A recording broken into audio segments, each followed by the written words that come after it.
मंडळी नमस्कार. लक्ष्मण रेखा हा शब्द आपल्या सगळ्यांनाच खूप उत्तम पद्धतीने ठाऊक. लक्ष्मणाने ओढलेली रेषा सीतेनं ओलांडली. हो, सीतेनं ओलांडली आणि घात सीतेचाच झाला. रावणानं सीता मातेचं हरण केलं. ही लक्ष्मण रेखा ओलांडायची नसते. रावणाला माहित होतं की आपण ती रेषा ओलांडू तर आपल्याला त्रास होईल. ही लक्ष्मण रेषा ओलांडली की घात होणार हे नक्की. रावणानं सीतेला रेषेच्या अलीकडे बोलवून घेतलं आणि सीतेचा घात झाला. रावण पलीकडे गेला असता तर रावणाचा घात झाला असता. ही लक्ष्मण रेषा पुराणातलं मिथक म्हणून जरी समजली ना तरी एवढी एक गोष्ट लक्षात ठेवायला हवी की आपण त्या मर्यादांचं उल्लंघन करायला नको. होय, मी मुद्दाम या विषयावर बोलतोय. मला कोणतीही पौराणिक कथा या निमित्तानं सांगायची नाही आहे. आत्ताची स्थिती जी आहे ना त्यावर मला बोलायचं आहे. साधा तो काश्मीर फाईल चित्रपट काय आला आणि त्याला विरोध करणारी मंडळी नको नको त्या गोष्टी बोलू लागली. तुमचा राजकीय विरोध मी समजू शकतो. ज्यांना ज्या पद्धतीनं राजकीय विरोध करायचा आहे तो त्या पद्धतीनं करावा. अर्थात काही मंडळी चित्रपटाला चित्रपटासारखं बघा असंही सांगतायत, त्यांचंही स्वागत. काही मंडळी यात राजकारण आणून बघतायत, त्यांनाही जे वाटतंय त्याही विचाराचं स्वागत. पण या चित्रपटाच्या निमित्ताने जी बडवाबडवीचा उद्योग सुरू केलाय ना, माझा त्यावरती आक्षेप आहे. जम्मू आणि काश्मीर राज्यातून काश्मीरी पंडितांना बाहेर पडावं लागलं हा शब्द आपण सातत्यानं ऐकतो. मुळात माझा या शब्दावरच आक्षेप आहे. केवळ काश्मीरी पंडित काश्मीरमधून बाहेर पडले असं नाही, तर तिथून हिंदू समुदायाला बाहेर काढण्यात आलं. नुसतं हिंदू समुदायाला बाहेर काढलं असं नाही, तर ख्रिश्चन आणि बौद्धांचे देखील हिंदू सारखेच हाल झाले. अनेक नोंदी तुम्हाला सापडतील.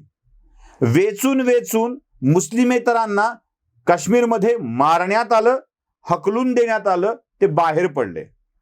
जम्मू काश्मीर हा भाग मुस्लिम बहुल व्हावा, किंबहुना तो 100% मुस्लिम व्हावा यासाठीच हे घडविण्यात आलं होतं. जे घडलं ते भयंकर होतं, अगदीच नराधमानी केलेलं कृत्य होतं. आणि तरीही या सगळ्या प्रकाराला जोडल्या गेलं ते फक्त काश्मीरी पंडितांशी. आणि हे मांडत असताना, हे बोलत असताना पुन्हा फक्त ब्राह्मणांना हाकाललं म्हणून इतका राग येतोय अशा स्वरूपात याला मांडण्यात आलं. हे असं होत असतं. ब्राह्मणांना हाकाललं म्हणून ब्राह्मणांना राग येतोय, म्हणून ब्राह्मण त्याविषयी बोलतायत, म्हणून तो ब्राह्मणांना टॅक्स फ्री हवाय, अशा स्वरूपाची अत्यंत खोटारडी, भंपक आणि आग लावणारी विधानं जाणीवपूर्वक केली जात आहेत. मी याच लक्ष्मण रेषेविषयी बोलतोय, याच मर्यादांविषयी बोलतोय. समाज अल्पसंख्याक आहे म्हणून त्याच्या प्रतीकांना, त्यांनी मांडलेल्या विषयांना अत्यंत घाणेरड्या पद्धतीनं बोलत राहायचं. ही जी नवी पद्धत आली आहे ना, ती आता ही मर्यादेची रेष ओलांडू लागली आहे. आणि या मर्यादेची रेष ओलांडल्यावरती काहीतरी अघटित घडत असतं, भयंकर घडत असतं, हे लक्षात ठेवायला हवं. कदाचित माझ्या या व्हिडिओला आपण इशारा, धमकी वगैरे वगैरे असली नावं द्याल. मला तसलं काहीही म्हणायचं नाहीये. मला फक्त इशारा द्यायचा नाहीये, मला फक्त धमकी द्यायची नाहीये, मला एक जाणीव करून द्यायची आहे. जरा सहजपणे बघा, सहज मागच्या काळात डोकावून बघा, किती विकृत पद्धतीनं इतिहास मांडण्यात येतोय. जुना इतिहास विकृत पद्धतीनं मांडण्यात आल्याचं खोटं, दादांत खोटं वाक्य वारंवार ऐकवल्या जातं. एखादं असत्य वारंवार सांगितल्यावर ते अर्धसत्य होतं. याच पद्धतीप्रमाणे हे सगळं चालू आहे.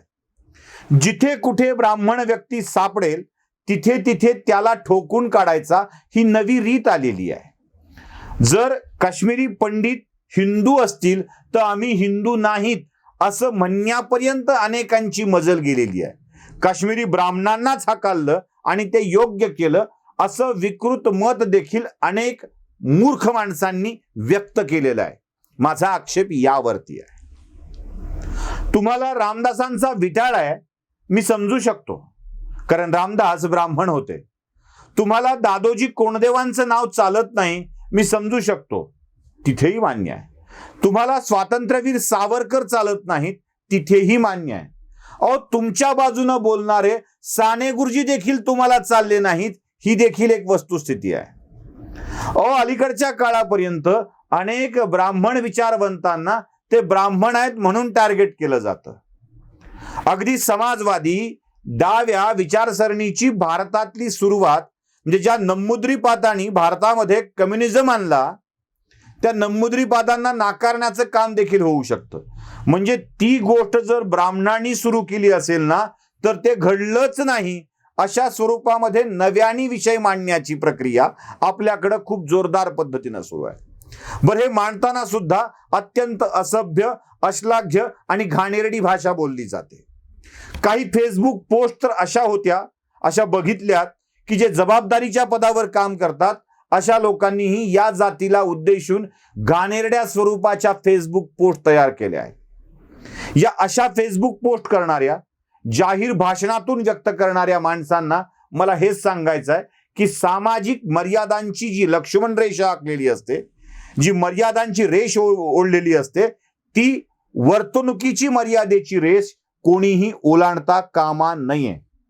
आणि ज्या दिवशी आपण ही रेष ओलांडून जाऊ त्या दिवशी काहीतरी अघटित घडणार हे लक्षात ठेवायला हवं.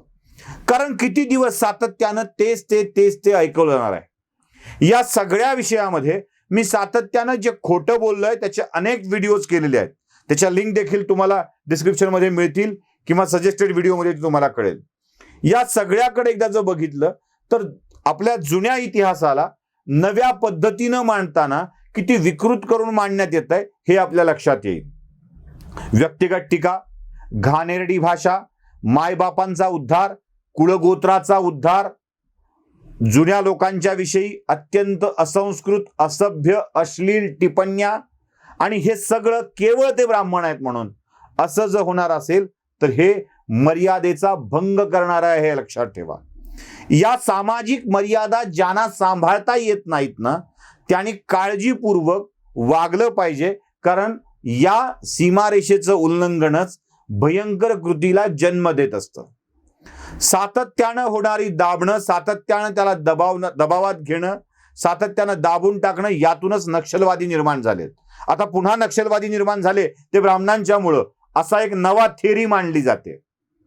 मुळात जे 3-3.5% होते, ज्यांचं उदरभरण लोकांनी दिलेल्या दानावरती होत होतं, म्हणजे तुमच्याच भाषेत जे पीठ मागे होते, जे लोकांना मागून जगत होते, भिक्षेवरती जगत होते, आपला उदरनिर्वाह माधुकरीवरती करत होते, त्या माधुकरी मागणाऱ्या, भिक्षा मागणाऱ्या, पीठ मागणाऱ्या वर्गाला अशी एवढी ताकद असेल का की जो अनेकांचं शोषण करील, हा प्रश्न देखील या निमित्ताने उपस्थित करावासा वाटतो.